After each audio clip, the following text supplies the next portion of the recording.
Muy buenas tardes, hermanos y hermanas en Cristo. Hoy es lunes 15 de diciembre. Seguimos en el proceso de preparación a la Navidad. Este es el tiempo del Adviento.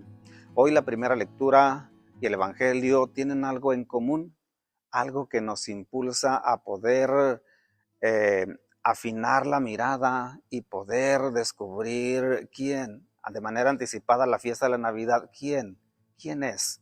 ¿Quién es aquel que viene a salvarnos, nacido de las entrañas de la Virgen María? ¿Quién es Él? Tal vez de memoria podríamos decirlo, como lo recitamos en el credo cada domingo, mas sin embargo, esto hay que decirlo no solamente de memoria y que brote de nuestra boca solamente. Es necesario tener ese convencimiento y esa entrega total a Jesús.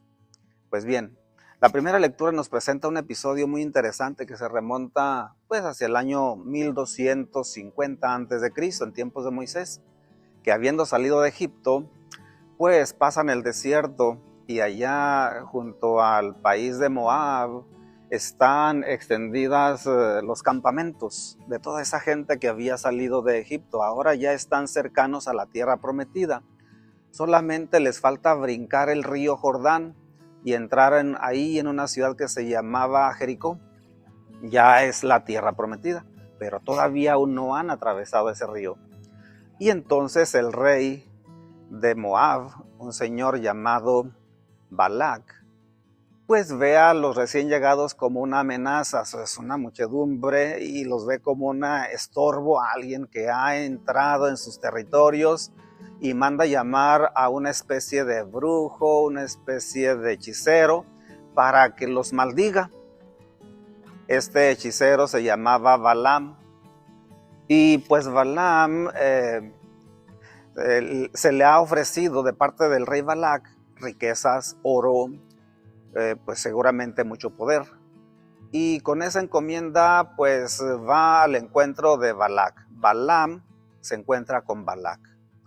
Y cuando empieza pues a hacer todas estas cosas propias de su época para aventar una maldición, Balaam, el hechicero, ve los campamentos extendidos por el desierto, en el llano, y en vez de maldecir a ese pueblo, hace algo que Dios le impulsa a hacer: bendecirlo. El texto dice: oráculo de Balaam, hijo de Beor, palabras del varón de ojos penetrantes. Esta expresión, ojos penetrantes, mirada penetrante.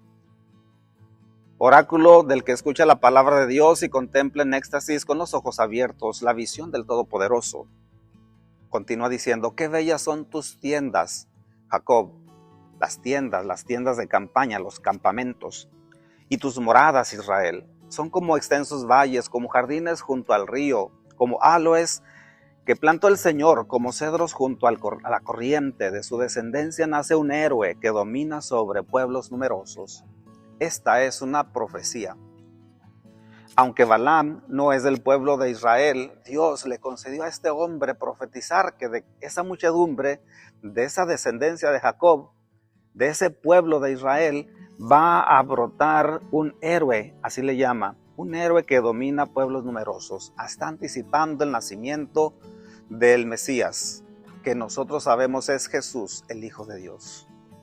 Entonces lo interesante es de que Balaam no era del pueblo de Israel y sin embargo ve a futuro, ni siquiera en el presente, ve hacia el futuro y contempla a un héroe, a un Mesías que va a nacer de esa muchedumbre.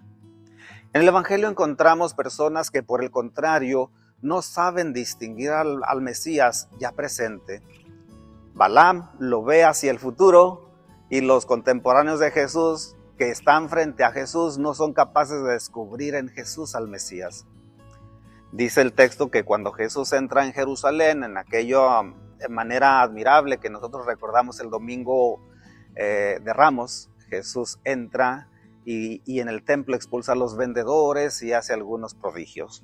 Se acercan los jefes de los sacerdotes y los escribas, los ancianos del pueblo, le preguntan: ¿con qué derecho haces todas estas cosas? ¿Quién te ha dado semejante autoridad? Ellos piensan que la autoridad le viene a una persona a través de un título, de un abolengo, una especie de derecho que le viene por sus antecesores, porque tiene alguna influencia política o económica. ¿Y qué ven en Jesús? A alguien sumamente humilde, de algún lugar escondido allá en Galilea, y no descubren en él ningún motivo para que tenga autoridad, pero Jesús la tiene. Sabemos perfectamente de quién estamos hablando. En él habita la divinidad, en él reside la verdad, en él existe la misericordia y la coherencia que hay entre lo que él predica y lo que él hace. Es el hombre por excelencia. Y es interesante que Jesús, ante esta pregunta, les dice: yo también les voy a hacer una pregunta, y si me la responden les diré con qué autoridad hago lo que hago. La pregunta es: ¿de dónde venía el bautismo de Juan? ¿Del cielo o de la tierra? Pero dice el texto que estas personas se pusieron a pensar: es que si le decimos que venía del cielo, venía de Dios, nos va a decir: ¿y por qué no le hicimos caso? Y si le decimos que viene de la tierra, es algo de hombre, es algo que nada tiene que ver con Dios, pues nos vamos a echar a la gente encima a la gente, porque ellos creen que Juan es un profeta y nosotros lo despreciamos. Ya nos metió en problemas y entonces decidieron responderle de ese modo: pues no lo sabemos. Y Jesús dice: pues tampoco yo les digo con qué autoridad hago lo que hago. Y se negó a responderles, no porque Jesús no quisiera hacerlo, no porque Jesús no tuviera una respuesta clara que decir, sino porque estas personas están cerradas a escuchar. Lo que Jesús hubiera respondido a su pregunta, ellos no lo hubieran aceptado. Ellos están en una especie de ceguera. No son capaces de ver y descubrir. Como en el caso de Balaam en la primera lectura. Él sí supo descubrir que de ese pueblo habría de nacer un Mesías. Pero ahora los jefes del pueblo en tiempos de Jesús no se dan cuenta de que Jesús es el Mesías y lo tienen enfrente de ellos. Esto nos invita en este tiempo del Adviento a no quedarnos pues con una especie de miopía o de ceguera. Necesitamos descubrir realmente que el que estamos esperando en este tiempo de Navidad es Jesús el Mesías, y que a Él le debemos reconocimiento, adoración, obediencia. Si vamos a reconocer que Él es el Mesías, el Salvador del mundo, el Hijo de Dios hecho carne, entonces no podemos quedarnos solamente con haberlo aprendido de memoria, sino que también podamos con todo el corazón darle ese reconocimiento y dejar que Él guíe nuestras vidas, dócilmente dejarnos conducir por Él. De lo contrario, celebrar estas fiestas navideñas que ya se aproximan, pues no van a servir de nada. Necesitamos sacar el fruto de la gracia. Aquellos hombres necesitaban haber reconocido a Juan el Bautista y su mensaje. El mensaje de Juan el Bautista era un mensaje de arrepentimiento. Y una persona que no reconoce sus culpas, pues nunca se va a arrepentir. Una persona que no reconoce sus culpas no va a sentir que necesita un Salvador. Pero la realidad es que sí lo necesitamos. Que sí necesitamos a alguien que nos saque de las tinieblas del error, que nos libere de nuestros pecados, que los perdone y nos ayude a caminar por sus sendas. Qué mejor manera de prepararnos a la Navidad. Que la bendición de Dios Todopoderoso, Padre, Hijo y Espíritu Santo descienda sobre ustedes y los acompañe siempre.